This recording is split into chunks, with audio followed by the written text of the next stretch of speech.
We said goodbye to Rowan and sailed west through stormy weather.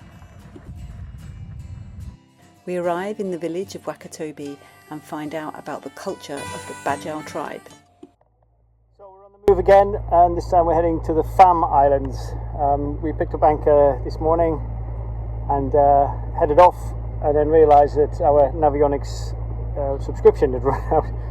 So now we're kind of having to navigate through the reefs on a out-of-date Navionics app, which is fine. You know, the charts are kind of as up-to-date as they can be, even though they're not very accurate.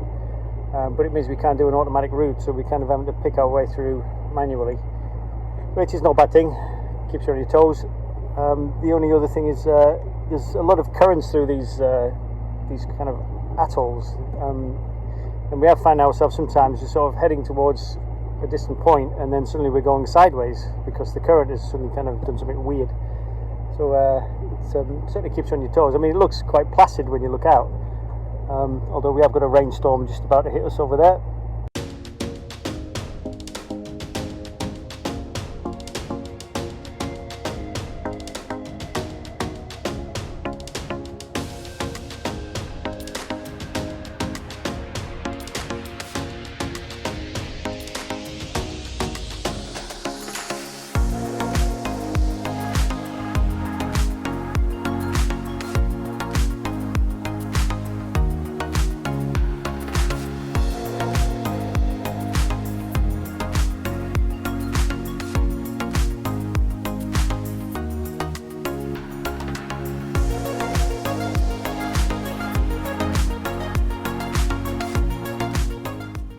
Okay, so we are on our way west now. We've left the beautiful area of Raja Ampat, and we're heading west, sort of down towards the west side of Ambon.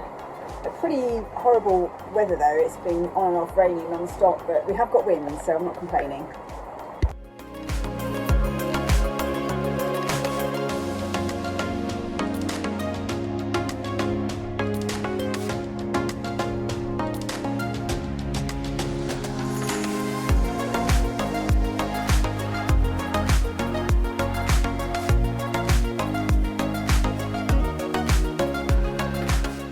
Nice to talk to you, nice for a chit chat.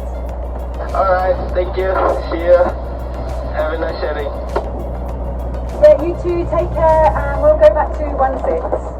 Okay, back to 16. So we're having a bit of a crazy night. We're just sailing between the islands of Seram and Buru, and we've been in the wind shadow of Seram for quite a few hours. Even had to put the engine on at one point, and then just as we were coming around the corner, the winds picked up, and then they picked up, and they picked up again. And even with 3 reefs in, we're still doing 8 knots.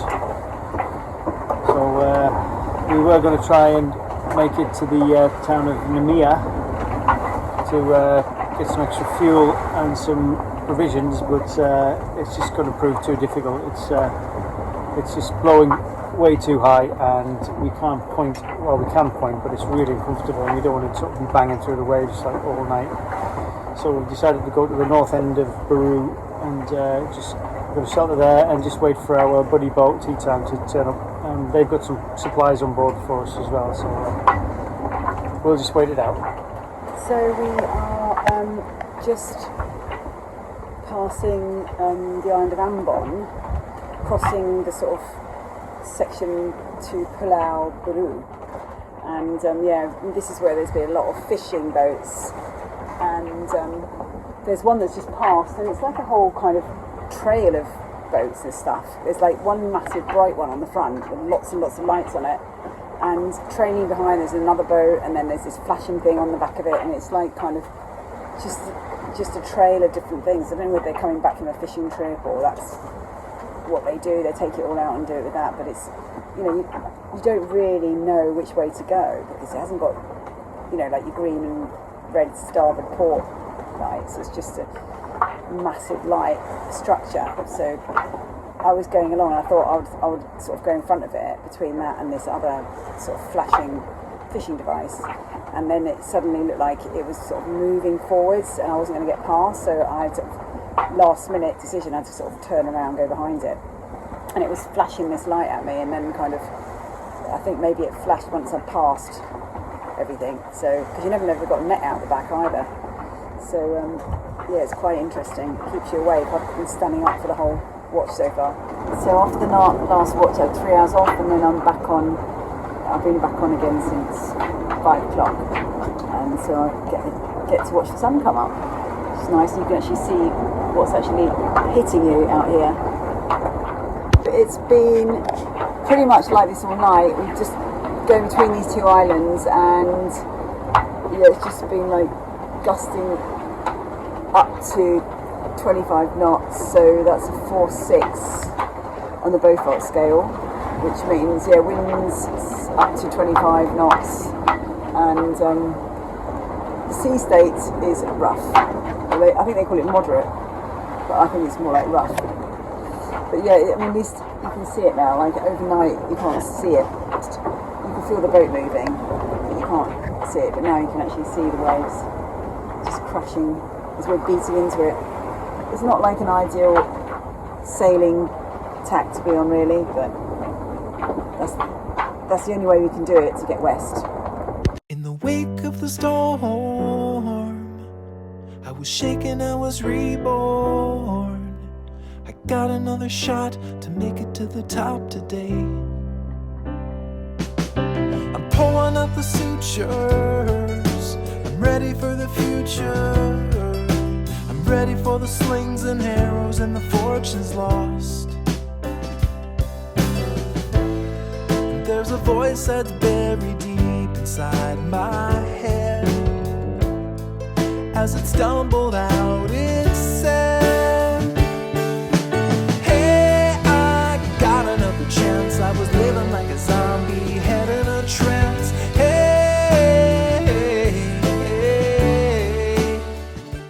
After a 300 nautical mile passage, we finally arrived in the northwestern bay of the island of Buru. Like on the morning when the clouds cleared, it was spectacular. The mountains in the background were just awesome, and this kind of this isolated little village and town or bay or whatever it is absolutely beautiful. But virtually no infrastructure apart from one ferry terminal. Well, I say terminal, it's just a jetty. It rained in the afternoon, so we collected about 50 litres of rainwater, which replenished the tank somewhat. As usual, the weather usually dictates when and where we go, and the next day there was good wind to set sail early in the morning. I was coasting by like I already died before. Alright, so we are on our last beating into wind passage southwest in Indonesia. We're heading towards Wakatobi. I rarely video me trying to upload videos, and at the moment I'm sitting here kind of on the seat. We're heeled over and everything's flying off the table, and I'm trying to hold onto my computer, stop it sliding off while I try and upload this video, which is already a few days late. So, but I'm going to get it out, I'm determined. So I think I have to go up soon because I'm beginning to feel a little bit dizzy. Thank you for watching our videos. If you love these adventures and you would like to thank us, then you can simply click on the Super Thanks button below. If we have now inspired you, I suggest you head over to Patreon and sign up to our page. Here you can find out so much more, and we can talk to you directly. We're slow, and life is all you know, and when it flashed before my eyes, Hey, it is still choppy out here. Maybe it's improved a bit, but not much. So we're eating these 2 tins of soup that I've been trying to get rid of for ages, and finally we're eating them because it's like Willie describes, passage food. It's the kind of thing that you just stick it in a pan, warm up, have it with some homemade bread. Delicious. Nice? I can't video anyone because they're all in their pants. Nearly 200 nautical miles later, we arrived in Wakatobi on the island of Wangi-Wangi, which is in Sulawesi. There is a brand new pontoon that cruisers are invited to use. The plan is eventually to turn this all into a marina. Like most cruisers, we were greeted and welcomed by young people from the local college who were keen to practice their English and show us around. One of the places that we were eager to visit was the Bajau tribe that live on the edge of the town.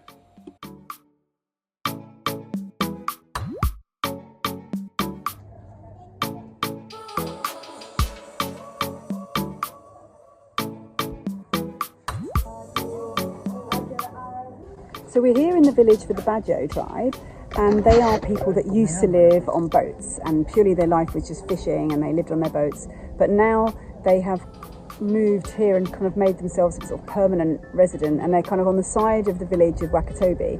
So you cross this bridge, and I think most of the houses around here it was water, and it's kind of, they've brought these rocks in, because we saw a car with these rocks coming in. I think they've cemented around it, and they're building these houses up. And a lot of the traditional ones were made of wood on stilts, and the new ones seem to be kind of based more on concrete and built on rocks. But apparently this road was built by the government for the Bajau people.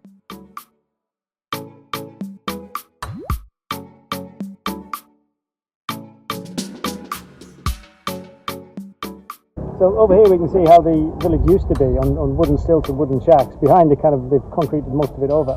But there's still evidence of how they used to live over here. They've got a fishing boat that's half built. So everything possible was done above the water on stilts, even the boat building.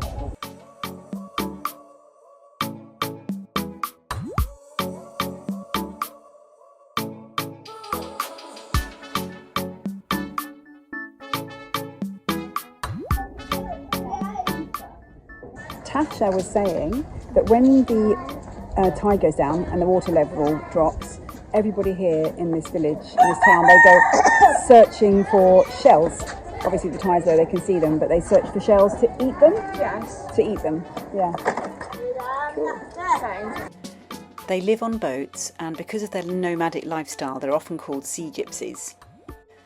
They're skilled navigators and have a deep connection to the ocean.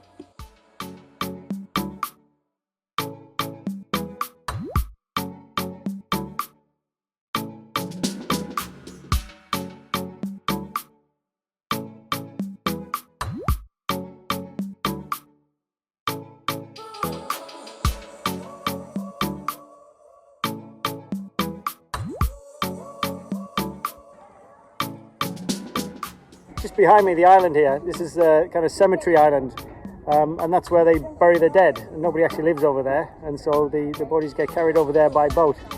I've noticed also the fishing boats. They've got these very simple one-cylinder engines with a very simple propeller shaft, and they go out with this one-cylinder engine, and then they come back with this sort of traditional sail. But I've noticed they're made out of sort of more tarpaulin now than traditional materials. It's a fascinating lifestyle. Apart from their seamanship skills, the Bajau people are also known for their diving abilities. It is said that they can dive for up to 13 minutes at a depth of 60 metres without any equipment. I heard that the Bajau people actually inspired the second part of the Avatar movie, The Way of the Water. So these are the dried fish. After drying the fish, they also grind it up into a powder that they sprinkle over their food. Local people in the Bajau to making mask in the face. Why do they do this? Maybe the skincare. Yes, the skincare. Oh, to protect it Yes. from the sun? Yes. Oh, like we put cream on Yes, and they like make their own protection? Maybe like sunscreen or... Yeah, right. Yes. Okay, very interesting. Yes. Thank I was not fully convinced about the reasons behind painting their faces. And the lady singing karaoke out loud also made me wonder how it all fitted in.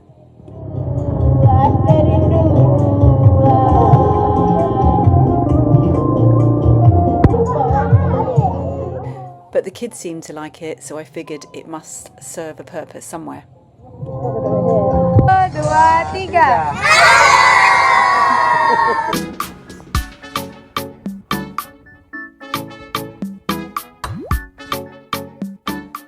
At night, the call to prayer seems to bring a competition between the mosques.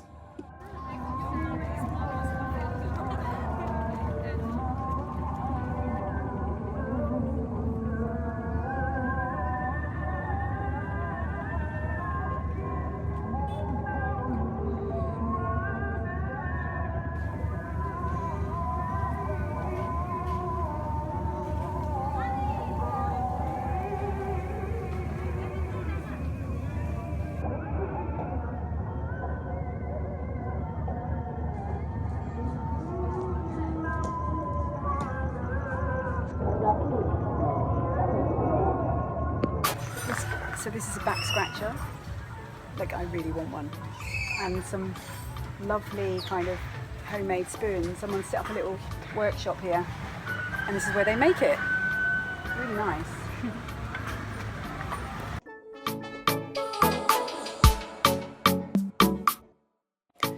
I was more interested to see how much of that wonderful fresh tuna I could stuff into the freezer.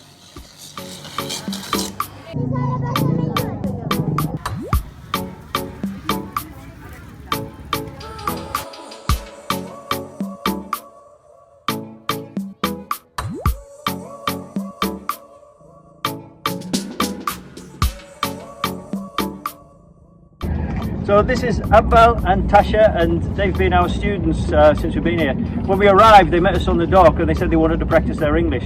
But they've been super helpful in doing translation for us, showed us around the market, taken us down to the village with the Bajau people, and just been all around just super helpful. Our time here would have been so much more difficult without them. So just like a big thank you, and I couldn't recommend them highly enough.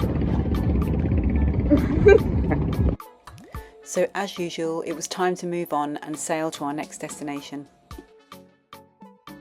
We said farewell to all the wonderful students that we'd met. I think we've all been utterly charmed by the people here. They've been the friendliest people we've ever met anywhere around the world. Absolutely fantastic. We had ahead of us another 300 nautical mile passage towards Labuan Bajo. And this is where we hope to find a Komodo dragon in the wild. Stay tuned.